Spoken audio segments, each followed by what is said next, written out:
구성원의 입장에서 미션이 분명해지면 내가 하고 있는 이 일이 단순히 월급을 받기 위해서 하는 일이 아니라 왜 하는지에 대한 명분을 찾을 수 있다는 거예요. 어디를 향해 가고 있는지 목적지를 보면서 일을 하다 보면 목적성이 뚜렷해지죠. 목적성이 뚜렷해지면 또 뭐가 뚜렷해질까요? 목표가 뚜렷해질 수도 있는 겁니다. 조직이 건강한 조직 문화를 갖는다는 것은 구성원 모두가 올바른 판단의 기준을 공유하고 있다라는 뜻이기도 한 것 같아요. 네, 여러분 시작하면서 이제 우리 과거로 시간을 조금만 돌려볼게요. 여러분 지금 이 회사의 구성원으로 합류하시기 전에 면접 준비 열심히 하셨을 거고 또 자기소개서 또 그 외에 많은 준비들을 하셨을 텐데 그 면접을 준비하고 우리 조직의 구성원이 되기 위해서 준비하던 그 시절에 진짜 열심히 외웠던 미션, 비전, 핵심 가치 다 외우고 계시죠? 그렇죠? 외우고 계실 거고요. 이미 그 미션, 비전, 핵심 가치라는 조직의 가치가 여러분들의 행동 안에 내 것으로 녹아 있을 거란 생각이 듭니다. 그러면 정말 내가 그것을 행동으로 옮기고 있나 확인해보는 그런 시간 한번 가져볼게요. 자, 조직 가치 이야기하기 전에요. 일상 이야기 조금만 한번 해보고 갈게요. 여러분들께 이 질문을 좀 드려보고 싶은데 약속 시간이 다 됐어요. 우리 팀원들이 다 모이기로 한 약속 시간이 다 됐고 그런데 함께 가야 할 동료 한 명이 아직 오질 않았습니다. 자, 그렇다면 여러분들은 원칙대로 정해진 시간에 출발을 하실 건가요? 아니면 상황을 고려해서 조금 기다려 보실 건가요? 자, 왼손 오른손 들어볼게요. 하나, 둘, 셋. 어느 쪽이신가요?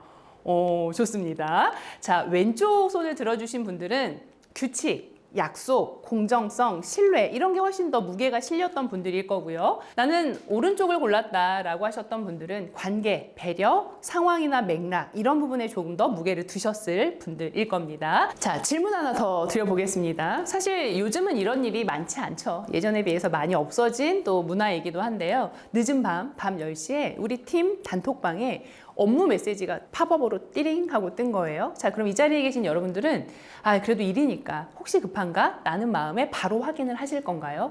아니면 다음날 아침 출근 시간에 또는 출근을 하면서 확인을 하실 건가요? 자, 들어볼까요? 하나, 둘, 셋. 어느 쪽이신가요?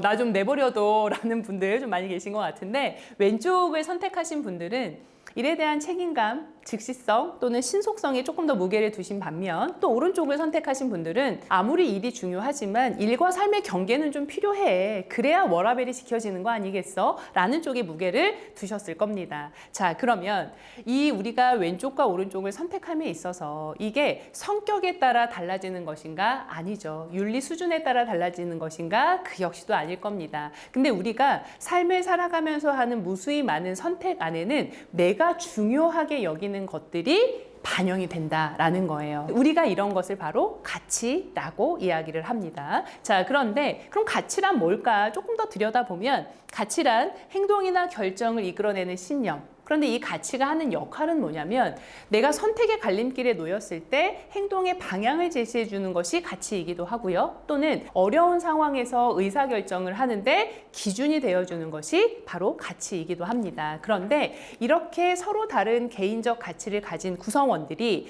회사라고 하는 한 배를 탔습니다. 근데 내가 가지고 있는 가치의 방향에 따라 선택의 방향에 따라 서로 다른 방향으로 노를 젓는다면 이 배가 앞으로 나아갈 수 있을까요? 아니겠죠. 당연히 아니겠죠. 자, 그래서 이런 이유 때문에 조직에도 가치가 필요한 겁니다. 조직의 가치는 구성원들의 행동의 방향을 정렬시켜주죠. 뿐만 아니라 판단의 기준이 되어주기도 합니다. 뿐만 아니라 조직과 구성원을 연결해주는 역할을 하는 것이 바로 조직의 가치 체계죠. 그러면 여러분, 조직의 가치 체계엔 어떤 것들이 있죠? 우리가 아까 이야기했던 미션, 비전, 핵심 가치 조금 더 얹어보자면 뭐 규범도 있을 수 있고요. 그 안에 경영 전략이 들어가기도 합니다. 근데 오늘은 미션, 비전, 핵심 가치 요 세 가지를 한번 좀 보실 건데요. 자, 그럼 여러분 아시는 분은 그냥 큰 소리로 미션 이런 거 아니에요, 강사님? 답을 좀 주시면 좋을 것 같은데 미션은 뭐죠? 어떤 걸 미션이라고 하나요? 제일 위에 이렇게 제일 위에. 자, 미션이라는 건 우리 회사가 우리 조직이 존재하는 근본적 이유를 담고 있죠. 그래서 우리 회사가 우리 조직이 사회적으로 어떤 의의를 가지고 있지가 바로 미션입니다. 그러면 이 미션이 그냥 이렇게 문구로 끝날 것이 아니라 구성원들에게 내재화가 되려면, 그리고 내재화가 된다면 또 이런 효과가 있을 건데, 구성원의 입장에서 미션이 분명해지면 내가 하고 있는 이 일이 단순히 월급을 받기 위해서 하는 일이 아니라 왜 하는지에 대한 명분을 찾을 수 있다는 거예요. 그래서 굉장히 반복적인 업무나 또 일상적인 업무 또는 눈에 잘 띄지 않는 업무를 하다 보면 이런 의문이 들죠. 아니, 이거 언제까지 해야 돼? 이렇게까지 해야 돼? 라는 의문이 들 때 답이 되어주죠. 왜? 필요로 하는 사람들이 있잖아. 내 일로 인해 수혜를 누리고 있는 누군가가 생겨나잖아 라는 답을 주는 것이 바로 조직의 미션이라는 겁니다. 그럼 이번엔 비전을 한번 살펴볼까요? 비전은 이 조직이 어디로 향하고 있는지, 어디로 가고 있는지, 또 미래에는 어떤 모습일까를 보여주는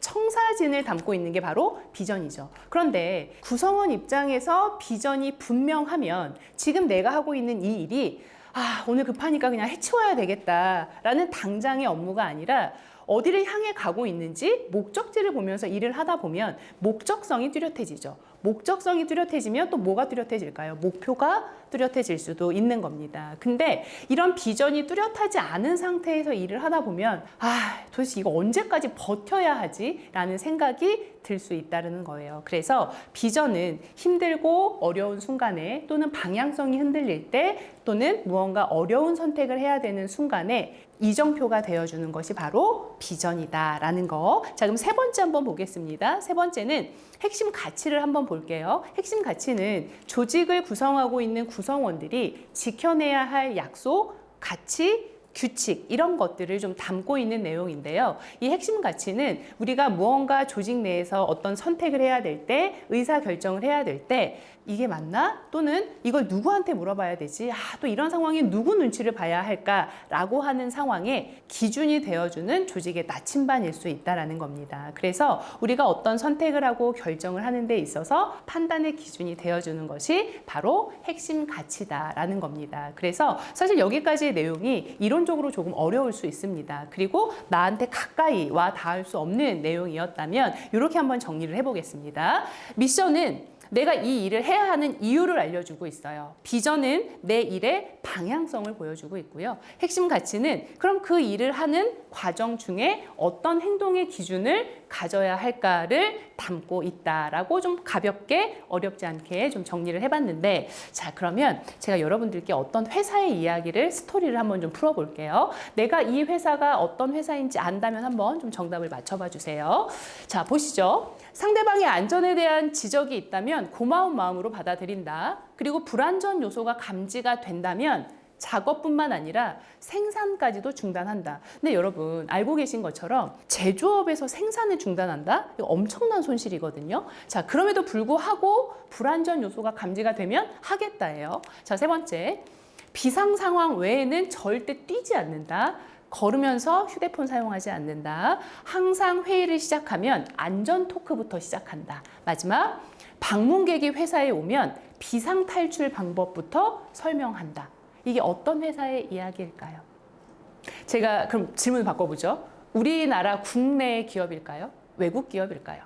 외국 기업이요. 왠지 자, 한번 보시죠. 맞습니다. 미국의 듀폰이라고 하는 화학회사의 조직 구성원들의 행동 방침을 좀 담아 본 내용인데요. 사실 이 회사의 핵심 가치는 크게 네 가지가 있어요. 네 가지의 핵심 가치가 있지만 그 중에서도 가장 최우선으로 여기고 있는 첫 번째 제1의 핵심 가치는 바로 안전입니다. 그래서 아까 보여드렸던 내용 외에 이 회사의 조직 구성원들은 이런 행동도 하고 있대요. 예를 들면 필기구는 반드시 펜 끝을 아래로 향하게 꽂는다.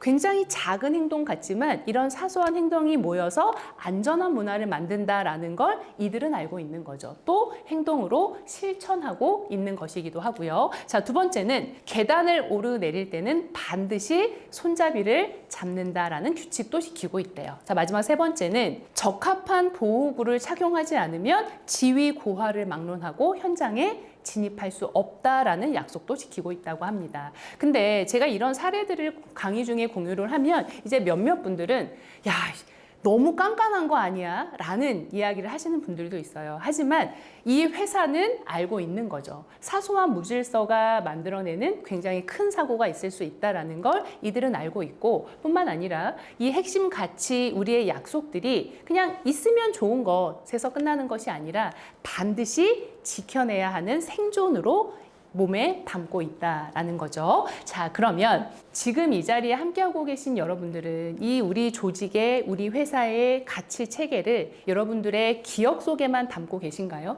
아니면 행동에 담고 계신가요? 조직이 건강한 조직 문화를 갖는다는 것은 구성원 모두가 올바른 판단의 기준을 공유하고 있다라는 뜻이기도 한 것 같아요. 그래서 그 기준이 반복해서 사용될 때 가치는 행동이 되고 그 행동이 쌓여서 조직의 문화가 만들어지는 것이 아닐까 생각이 됩니다. 자, 그러면 지금부터는 우리 촘촘하게 한번 계획해 보도록 할게요. 뭘 할 거냐면 우리 조직의 가치 체계들을, 조직의 가치들을 어떻게 하면 업무 중에 또는 이 회사에서의 생활 중에 행동으로 옮길 수 있을까를 하나씩 같이 고민해 보는 시간으로 좀 이어가 보도록 하겠습니다.